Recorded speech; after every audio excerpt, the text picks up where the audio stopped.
저는 2부 사회를 맡은 배재대학교 기독교 사회복지학과 겸임교수 유은선입니다. 2부 강연에서는 이영일 전 국회의원이시며 이승만 기념관 건립 추진위원이자 이승만 건국 대통령 기념사업의 고문이신 우리 이영일 전 국회의원님께서 강연을 해주시도록 하겠습니다. 이 강연에 먼저 앞서서 감사위원장이신 최재형 원장님께서 먼저 인사 말씀을 해주시고요. 이후 순서로 이영일 국회의원께서 강연을 해주시도록 하겠습니다. 네, 원장님 한번 인사 말씀 부탁드리겠습니다.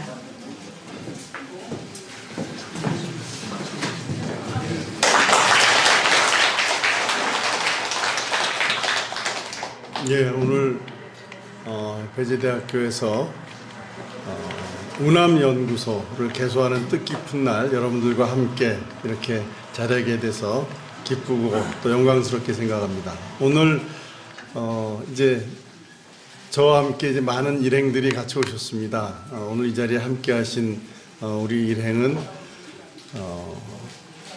벌써 한 50여 년 됐죠. 우리 운암 이승만 박사께서 조국의 독립을 위해서 30여 년 활약하셨던 미주 지역에서 운암 이승만 건국 대통령 기념사업회의 회원으로 또 각 지역의 대표로 오랫동안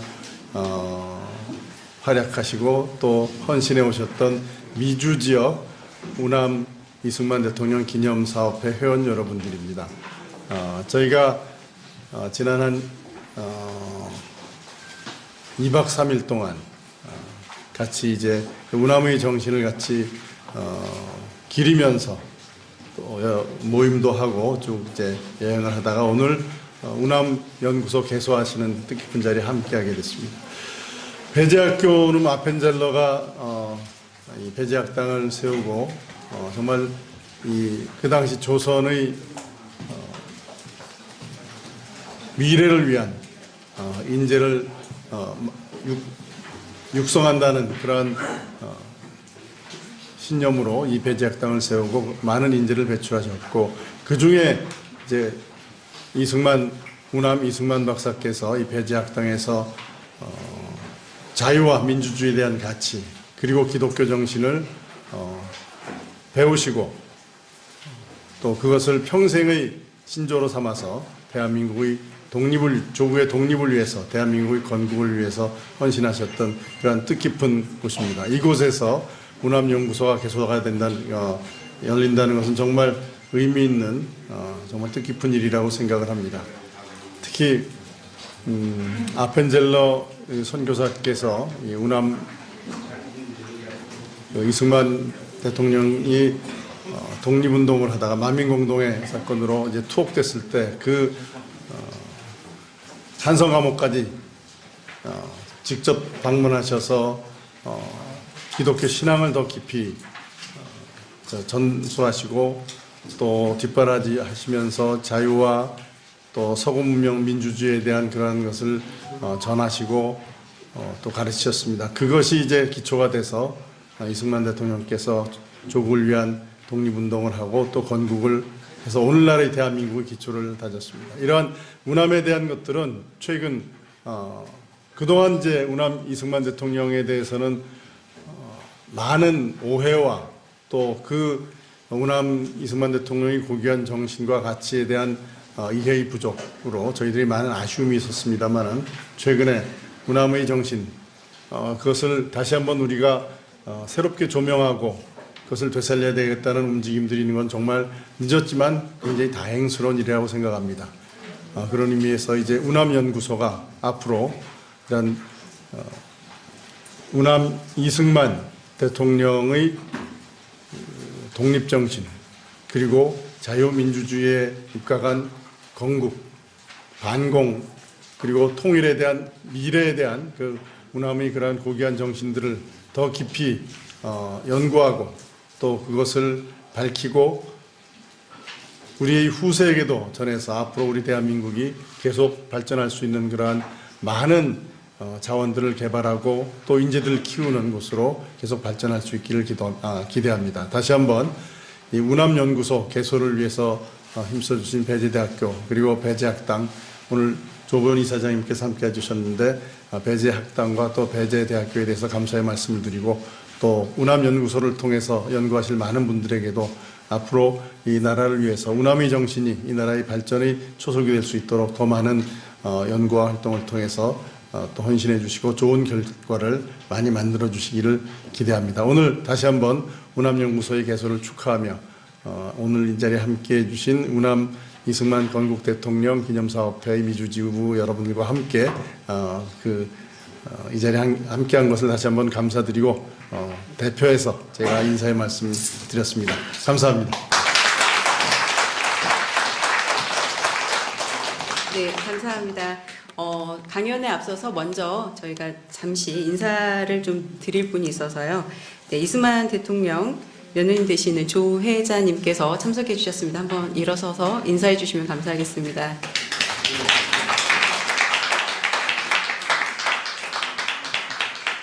네, 그 다음,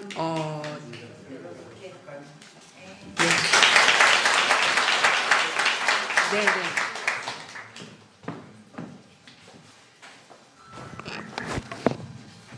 제가 이 화장에 시집에 와가지고요. 제일 먼저 배운 노래가 우리 배재학당 노래합시다. 그 노래를 배웠는데요. 유일하게 우리 시어머님 프란체스카 여사께서 제일 잘 부르시는 노래가 우리 배재학당 노래합시다입니다. 참, 앞으로 배재가 정말 세계적으로 제일 좋은 학교로 우리 배재학당이 발전하시기를 기도하겠습니다. 감사합니다. 네, 소박한 인사 말씀에서 전해지는 또 정다운 인사 말씀이었던 것 같습니다. 감사합니다. 네, 다음으로 이제 이영일 전 국회의원께서 나오셔서 강연을 해주시도록 하겠습니다.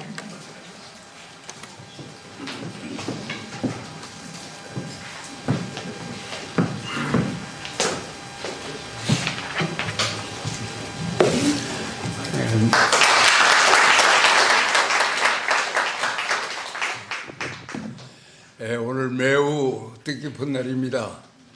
제가 배재대학교 운암연구소가 마련한 행사에서 강연하게 된 것을 매우 영광으로 생각합니다. 그리고 오늘 여기에는 귀한 분들이 많이 오셨는데요.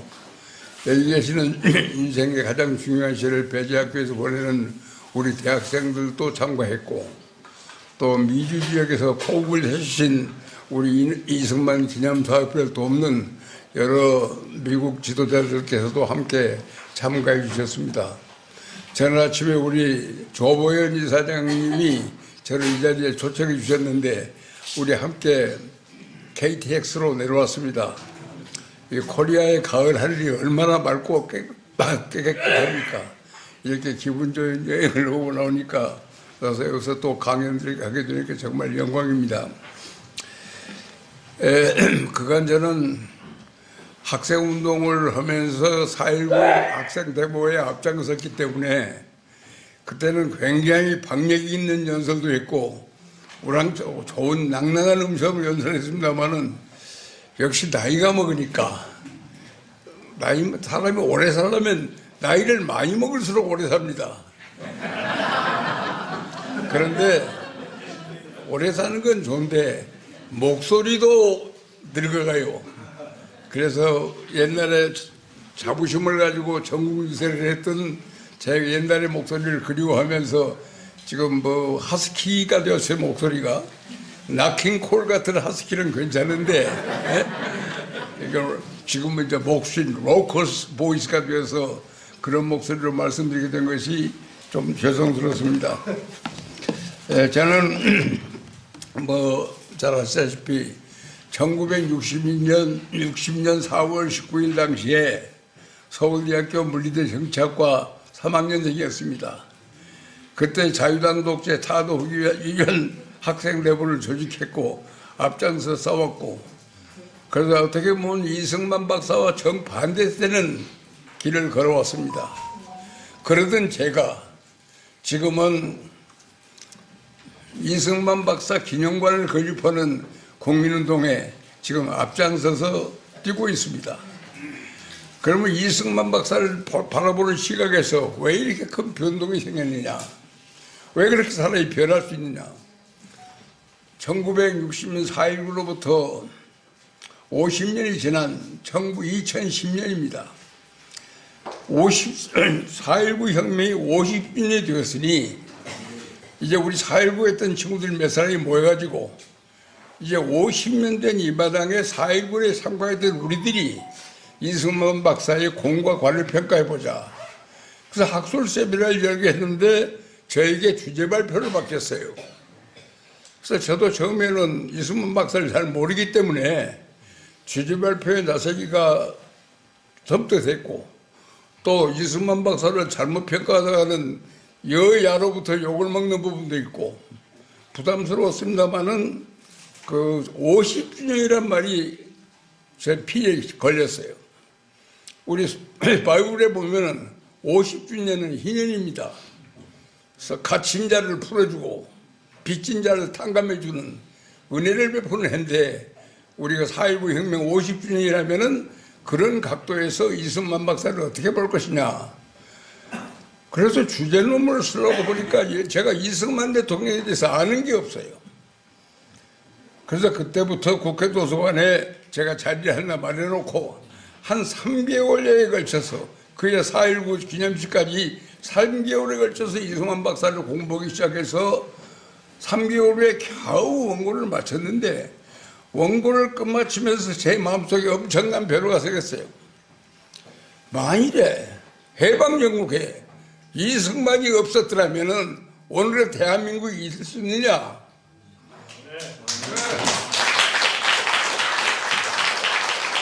저는 굉장히 그 당시 내 국내외 정세를 분석하고 4.19 이후의 모든 상황을 전체 검토해 보니까 이건 이승만 박사가 없었더라면 대한민국은 존재할 수 없다는 결론을 냈어요.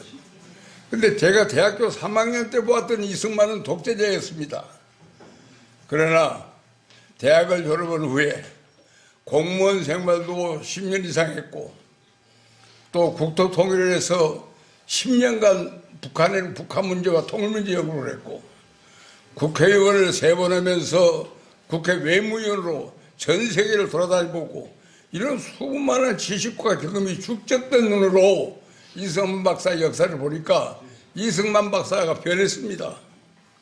왜냐하면 사람이란 게 알고 있는 것만큼, 지식을 가진 것만큼 역사를 보고 사물을 평가할 수 있습니다. 결국은 우리 성경 말씀에서도 우리가 어렸을 때는 어린아이 일만 보다가 장성한 사람이 되어서는 어린아이 일을 보았다는 사도 바울의 고민처럼, 아무것도 몰라 대학교 3학년 때 이승만을 독재자로 보았던 이영일의 눈이 제가 80대가 되면서 그분 아니면 대한민국이 탄생할 수가 없었다고 하는 결론이 나올 만큼 이승만 대통령의 관이 변해버렸습니다. 지난번 이승만 대통령 기념관 건립 추진회의가 배재학사 박물관에서 열렸을 때 거기에 이인수 씨를 대의에 참가했던 우리 조혜자 여사가 유명한 말을 했어요. 프란체스카 여사께서 나폴레온이 프랑스로부터 명예를 회복하는 데는 200년이 걸렸지만 이승만 박사는 더 빨리 회복할 테니 지금 고생하더라도 참고 견디라, 그 말을 들렸는데 정말 그 말은 옳은 말입니다.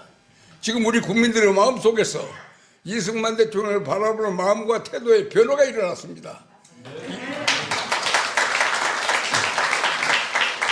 이영일이가 확 변한 것처럼 이승만 박사를 보는 시각에서도 지금 엄청난 변화를 일어났습니다. 우리나라에서 그간에 여러 명의 대통령을 우리가 뽑았습니다마는 전직 대통령으로 이승만 박사를 자기의 기념사, 자기의 축사 가운데 인용하는 최초의 대통령은 윤석열 대통령입니다. 과거에 어느 대통령도 이승만 박사를 말하지 않았습니다. 북한에서 해방된 그날로부터, 아니, 대한민국 정부가 수립된 그날로부터 이승만 박사를 향하여 쏟아지는 비난이 얼마나 많습니까? 제가 줄자 보면 5가지입니다. 민족 분열의 원흉 프레임, 민족 분열의 원흉한 프레임을 씌웠습니다. 양민을 학살하는 사람으로, 양민 학살범으로 프레임을 씌웠습니다. 자기만 살기 위해서 한강을 폭발하고 도망간 사람으로 한강 폭파범으로 프레임을 씌웠습니다. 그리고 민주주의를 외면한 독재자 프레임입니다. 이렇게 프레임을 씌워서 이승만 박사를 아마 북한 정권 수립일에 오늘날까지 일관되게 했습니다. 그것은 대통령께서 대통령직을 그만둔 후에도 북한의 선전이 계속되었습니다. 그것은 자연인 이승만에 대한 공격이 아닙니다.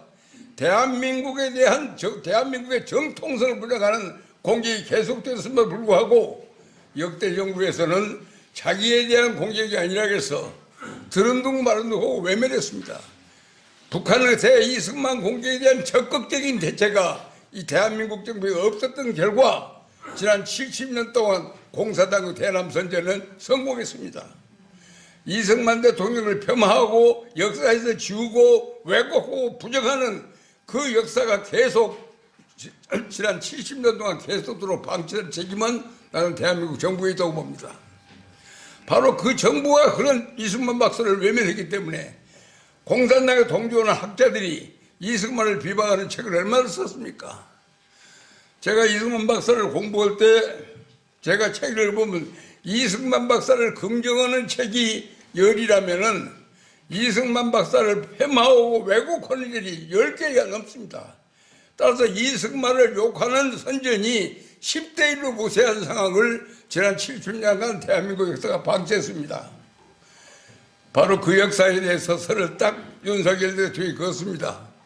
작년 3월 27일 날 보훈처장관, 보훈복지부 장관 박민식 씨가 대통령 독립유공자 예우에 관한 법률에 의해서 이승만 박사의 기념관을 건립할 것을 윤석열 대통령이 건의했을 때 윤석열 대통령 말 그 뜻과 취지에 동의한다. 그러나 예산을 확보하려면 국회를 통과해야 하거든요. 국회에다가 이승만 대통령 기념관 건립 예산을 올리면은 이승만 박사를 또 한 번 야당들이 죽일지도 모른다.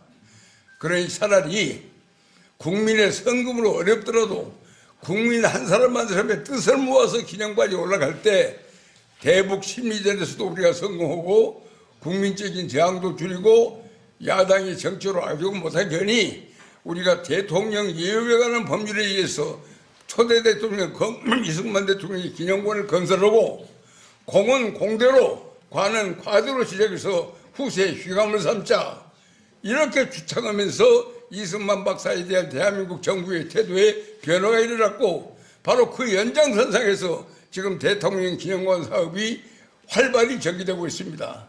바로 거기에 뜻을 같이 하는 분들이 아마 미국에서 브런첼리 우리 한국까지 찾아온 것 같습니다.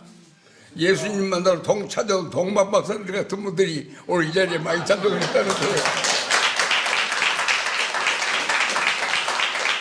대단히 감사합니다.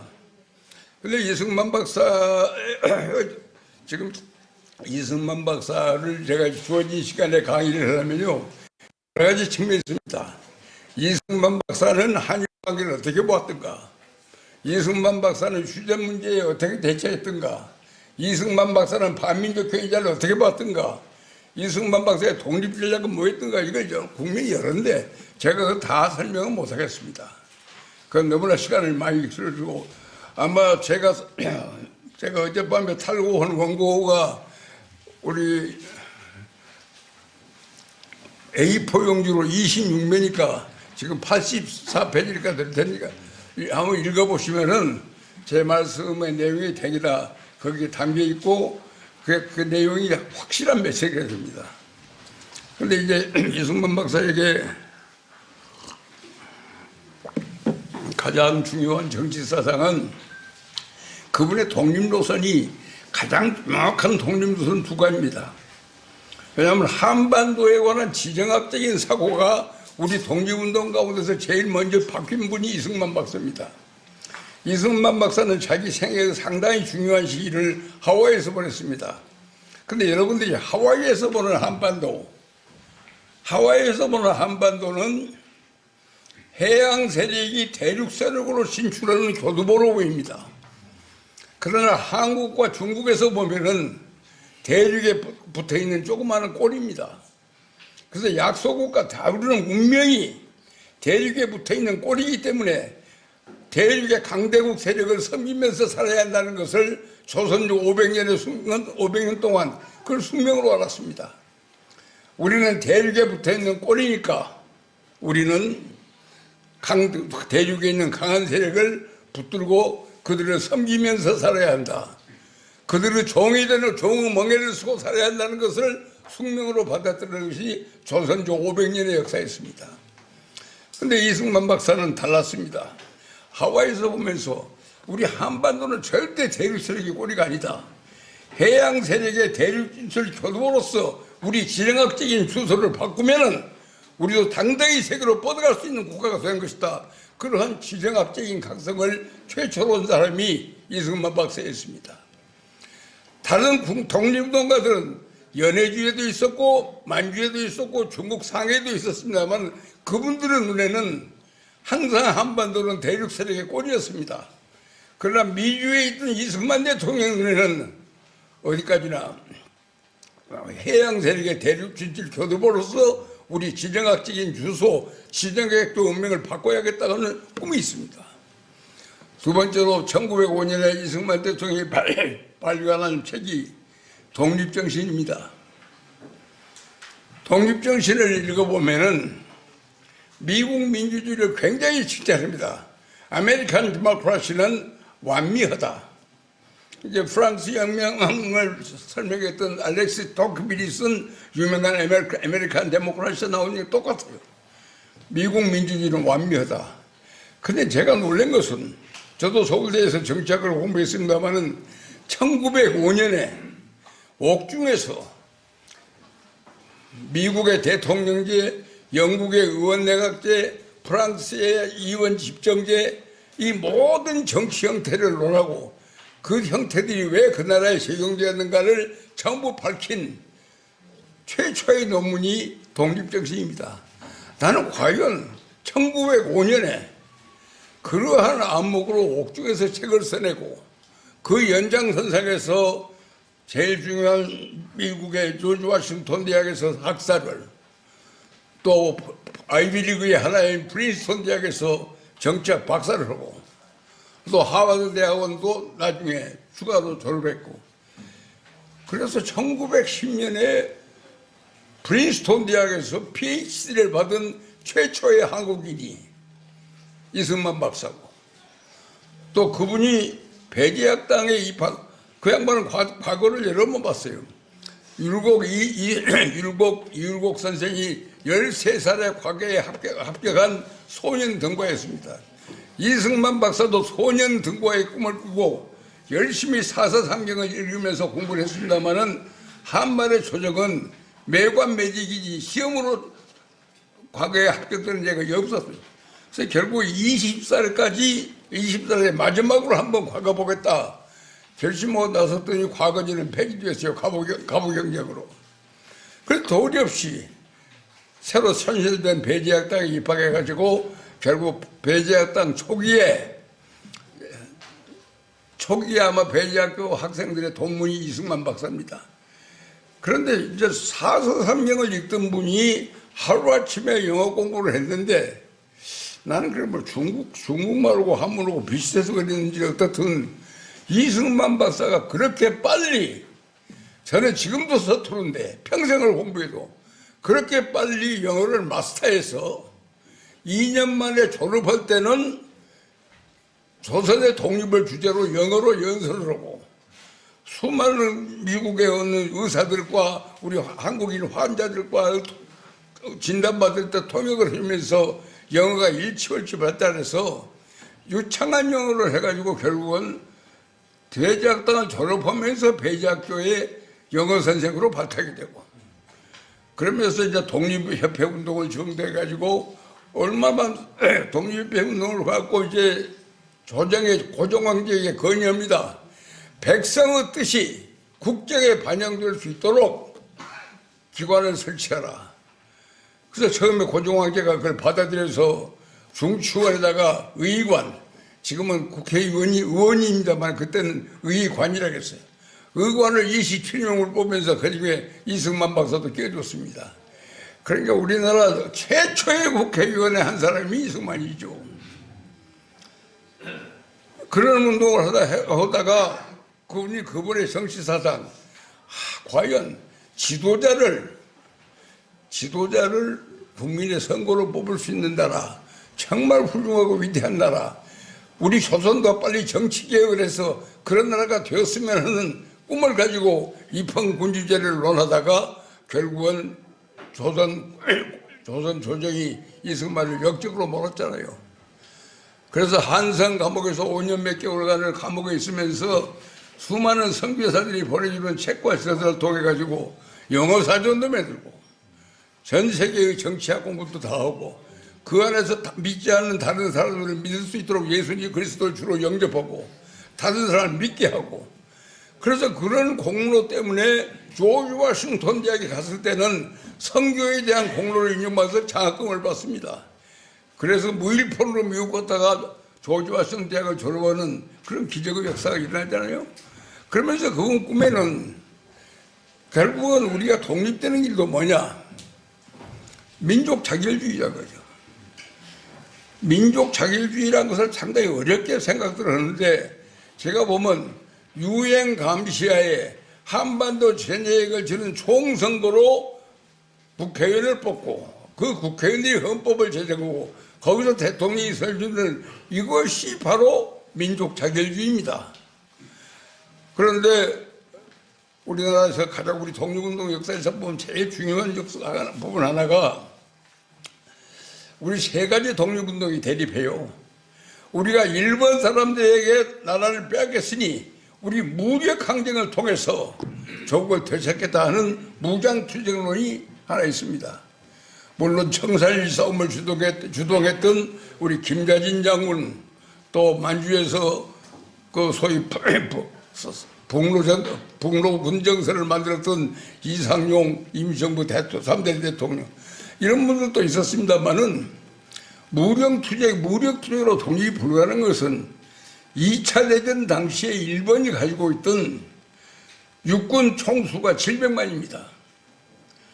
그리고 그들은 한국보다 훨씬 먼저 산업혁명을 발전시켰기 때문에 모든 무기가 현대화됐어요. 그 현대화된 무기와 700만의 보병이 있는 곳에서 한 500~600명 되는 민병대 비슷한 수준의 독립군이 어떻게 전쟁으로 이깁니까? 이승만 박사는 무력투쟁 자체가 독립의 길이 아니라고 딱 차단했습니다. 그리고 두 번째는 의열투쟁이 있습니다. 일본의 악질적인 요인들을 암살해버리자. 그러니까 우리는 그걸 의열투쟁과 테러를 구별합니다. 테러는 죽여야 할 사람만 죽이는 게 아니라 일반인들까지 같이 죽여버리잖아요. 오늘날 하마스의 테러가 그렇고 헤즈볼라의 테러가 그렇지 않습니까? 죽일 사람이 일반 민간인을 희생시키는 게 테러리즘입니다.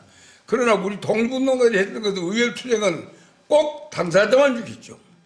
윤복길 의사가 시라카와 대상을 쏘아 죽입니다. 이봉창 열사가 일본 천황을 죽이기 위해서 사쿠라도 몰래에서 폭탄을 던졌다. 그렇기 때문에 정확한 타격 목표가 있는 게 의열투쟁인데, 테러는 아무 무고한 사람까지 한꺼번에 죽여버리는 테러이기 때문에 우리는 의열투쟁을 테러투쟁이라고 미국 신문들이 보도했는데 그건 틀렸어요. 그러나 의열투쟁 가지고는 절대로 독립이 안 됩니다. 그래서 이승만 박사가 추구했던 것은 외교독립 노선입니다. 외교독립 노선은 뭐냐 하면은 일본에 의한 조선의 강점, 일본이 조선을 강점 지배하는 것은 침략주의이기 때문에 일본의 침략주의에서 국권을 박탈당한 조선민족이 다시금 독립을 찾도록 일본의 침략 노선, 팽창 노선을 견제해달라. 이걸 국제로 일으켜서 결국 일본이 한국에서 손을 떼게 하는 외교투쟁. 이것만이 가장 효과적인 투쟁이다. 그래서 그걸 위해서 평생을 싸우잖아요. 워싱턴에서 필라델피아에서 독립운동을 시위전을 하고 모든 노력을 그게 평생 집중했습니다. 그런데 가장 그 효과적인 투쟁 하나가 1941년 이승만 대통령이 쓴 Japan Inside Out라고 하는 유명한 저서입니다. 일본의 팽창주의가 번져가는 속도에 비추어서 앞으로 일본이 결국은 미국까지 침략할 것이다. 미국이 일본으로부터 침략당하기 전에 먼저 미국이 일본을 공격해야 한다 하는 그 주장을 해갖고 1941년에 Japan Inside Out라는 책을 발표하니까 미국에서는 그 당시 일본을 굉장히 좋게 봤기 때문에 이승만 대통령을 전쟁광이다 해서 아주 악평을 했죠. 근데 그 책이 발견된 지 6개월 만에 일본의 진주만 공격이 시작되니까 악평했던 그 책이 전쟁광이라는 그 책이 변해서 예언세가 되고 정말 훌륭한 책이다. 그래가면서 노벨상, 노벨문학상을 다툰 폴 봉저사가 서평을 써주면서부터 베스트셀러가 됐어요. 그래서 프란체스카 여사 회고록을 보면 그 책이 얼마나 많이 팔렸던지 그때 받은 인세로 처음으로 워싱턴에 주거 환경을 마련했다고 프란체스카는 회고하고 있습니다. 그래서 그만큼 미국 사회 전체에 한국 예언가의 발언이 국내 미국 정치에 영향을 미쳤기 때문에 나는 그 연장선상에서 1943년 카이로에서 만들어진 카이로 선언이 나올 수 있는 역사적인 배경이 바로 그거 아니냐. 그래서 저하고 생각을 같이 하는 게 유영익 박사도 생각을 같이 합니다.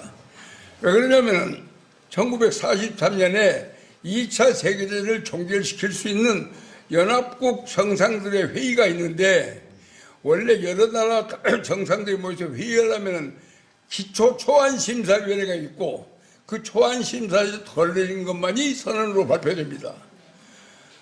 그런데 그 당시는 미국이 전 세계에서 가장 강한 국가이기 때문에 소련이나 중국이나 영국 전부 미국 정부로부터 무기를 공급받았습니다. 소위 랜드리스 액트에 의해서 군사를 줬기 때문에 그 당시 루스벨트 대통령은 소아마비로 건강이 안 좋았기 때문에 해리 하핀스라고 하는 국무성 특별보좌관이 있어요. 그분이 전 세계 국가들과 전화해가면서 무기 대여 문제를 풀고 파병 문제를 해결했기 때문에 해리 하핀스의 말을 대통령 말과 똑같이 알아듣는 생각. 그런데 카이로에 딱 와서 카이로 선언을 만들 때 다른 관계국들의 의견을 하나도 수렴하지 않고 자기가 일방적으로 카이로 선언 초안을 만들었습니다. 그 초안을 만드는데 누가 로비도 않고 보탑도 안 했는데 조선의 독립조약이 들어갑니다. 그래서 어떻게 해서 해리 홉킨스의 카이로 선언에 조선의 독립조약이 들어갔느냐. 루스벨트 대통령이 홉킨스에게 질문합니다. 왜 집어넣느냐. 우리가 투쟁하는 목표이 노예화된 국민들을 해방시키는 데 목적이지 않습니까? 그래서 각하의 철학에 따라서 저는 이 초안을 집어넣습니다. 그래? 그런데 왜 중국 문제 끝에 붙여있는 문장으로 썼느냐. 조선의 해방이 정말 중요하다면 줄을 갈아라. 독립적인 항목으로 만들어야지 중국 문제에다 부속시켜놓으면 중국이 또 딴 생각을 할 수 있다. 그렇게 해서 카이로 선언이 만들어졌어요. 그러니까 무장투쟁에 의해서도 의열투쟁에 의해서도 조국의 독립의 전망은 없었습니다. 그러나 카이로 선언과 연합국의 승리에 의해서 우리 독립의 길이 열렸지 않습니까? 나는 그래서 이 카이로 선언이 독립의 문을 연 카이로 선언에도 가장 중요한 공헌이 이승만 박사의 공헌이다. 그렇게 생각하고 지금도 믿고 있습니다. 여러분 생각 어떠세요?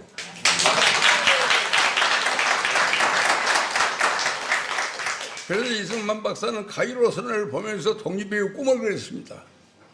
이제 한반도가 독립이 되면은 이제 대한제국은 영토와 인민은 있으나 국가의 주권이 없어지는 것이 대한제국 아닙니까? 한반도라는 영토는 있습니다. 조선 민족도 있습니다. 그러나 주권이 없어. 주권을 일본에게 빨려버렸기 때문에 그 주권이 다시 회복이 되면 절대 제국으로 가지 않는다. 대한제국을 총한방을 쏟고 일본에게 바쳐버리는 순간 군주 주권은 죽었다. 이제 주권은 인민주권이다. 이제 인민이 주인이 된 나라를 만들어야겠다는 것이 이승만의 꿈입니다. 지금 요새 간단하게 이승만 박사의 꿈이 언제 이루어지냐. 1948년 8월 15일 대한민국 정부가 수립되면서 이승만 박사의 꿈이 이루어진 겁니다. 왜냐하면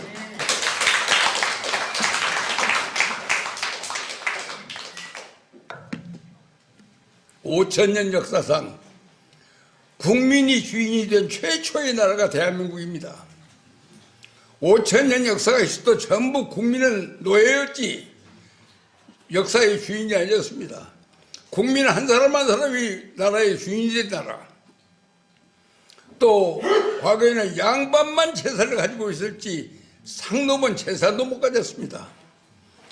이제 국민이 주권자가 되고 국민이 재산을 가질 수 있는 나라. 그래서 그들을 결정해서 국회가 만들어지고 그들의 결정에 의해서 국가가 탄생한 것이 이승만 박사가 생각했던 민족 자결주의 정신이고 그게 3.1 정신에 나타난 운동이고 그래서 결국 지금 어떻게 됐어요? 지금 우리 한반도에는 두 개의 나라가 있습니다. 하나는 주권이 국민에게 있는 나라, 하나는 주권이 수령에게 있는 나라로 가려지지 않습니까? 근데 주권이 수령에게 있는 나라는 지금 어떻게 배웠어요? 지구 최빈국입니다.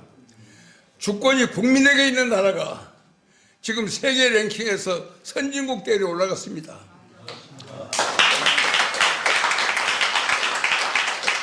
나는 이번 파리 올림픽을 쭉 지켜보면서 세느강의 관리 상태와 한강의 관리 상태를 비교하는 신문 기사를 읽었습니다. 거기에 교통 시스템, 아파트 시스템, 관광 전부 비교해보니 완전히 한국이 유럽을 능가했어요. 그런데 한 가지 부족한 게 있습니다. 정치가 삼류입니다. 정치가 삼류이기 때문에 이 정치만 끌어올린다면은 정치만 다시금 주권자들이 각성해서 정치를 새롭게 하는데 앞장만 쓴다면은 지금 우리는 반드시 세계에서 가장 앞서가는 선진국 판열에 올라설 수 있게 됐습니다. 바로 이 토대, 이 역사를 만든 사람이 누굽니까? 이승만 박사입니다. 우리가 누리고 있는 자유와 번영과 인권, 이것을 누리는 국가로서 살아갈 수 있도록 된 가장 큰功勞가 이승만 박사에게 있지 않은데 그 이승만 박사를 우리는 평화했습니다. 우리는 독재자라고 욕했습니다.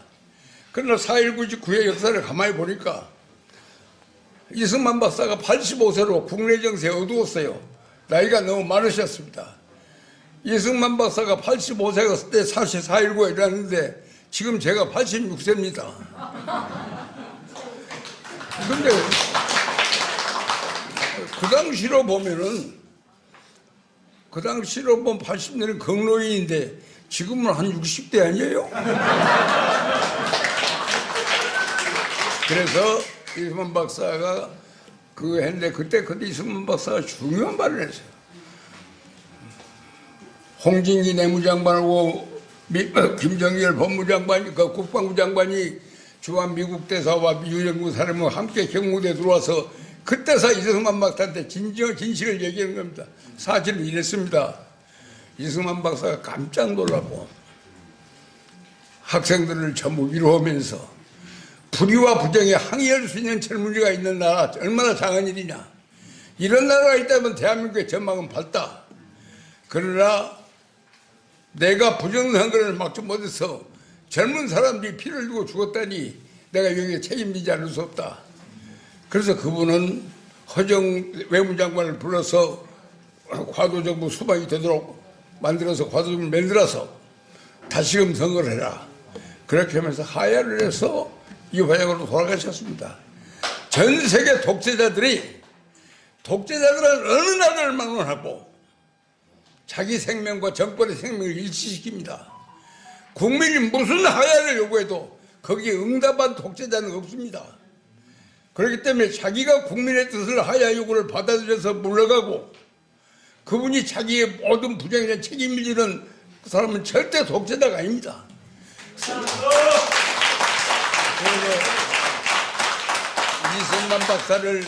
이승만 박사가 원했던 조국은 인민이 수령이 집권하는 나라가 아니라 국민이 주권자가 되는 나라를 만들겠다는 게 그분의 통일 이념입니다. 그런데 이승만 박사는 민족을 분열시킨 게 아니라 자유민주주의를 심기 위해서 수행했습니다. 그래서 오늘날 우리 한반도의 운명이 대한민국 주도의 역사가 앞으로 세계사회의 중심대에 서는 역사를 만든 것은 이승만 대통령입니다. 그렇기 때문에 그 공로를 우리가 지금까지 잊고 살았습니다. 왜? 공산당의 심리전에 세뇌되었기 때문에. 그래서 저는 이승만 박사를 연구하다가 책 2권을 썼습니다. 하나는 미워할 수 없는 우리들의 대통령이라는 책을 하나 썼고, 두 번째는 건국사 제인시를 제가 썼어요.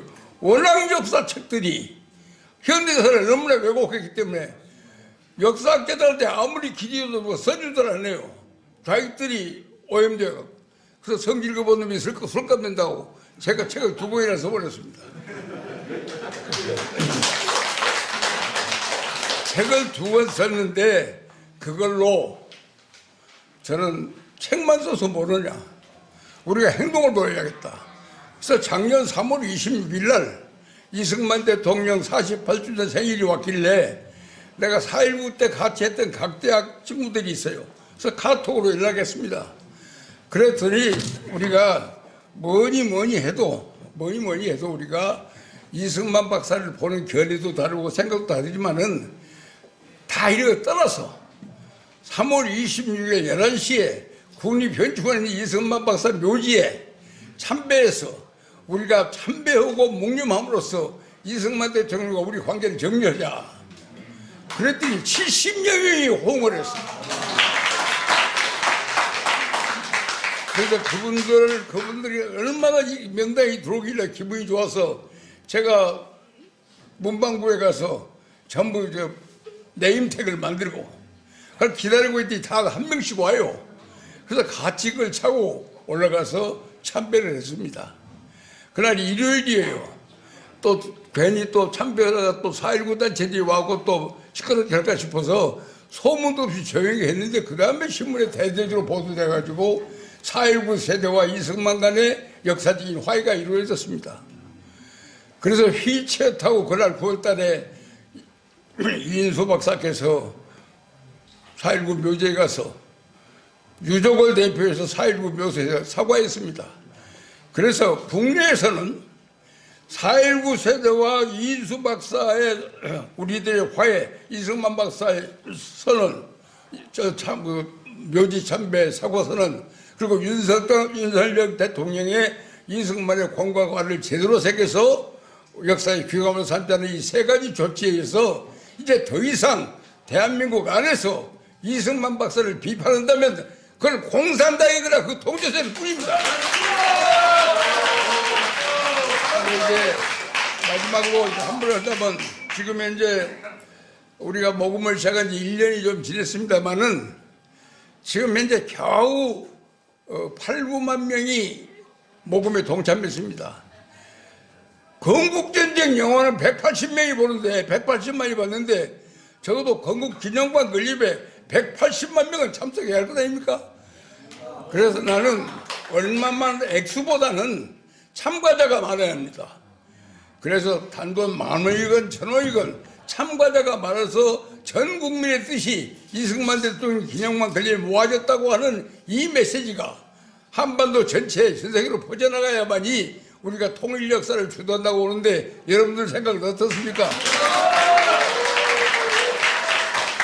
여러분들의 강곡한 성원과 지지를 기대하면서 제 말씀을 맺습니다. 고맙습니다.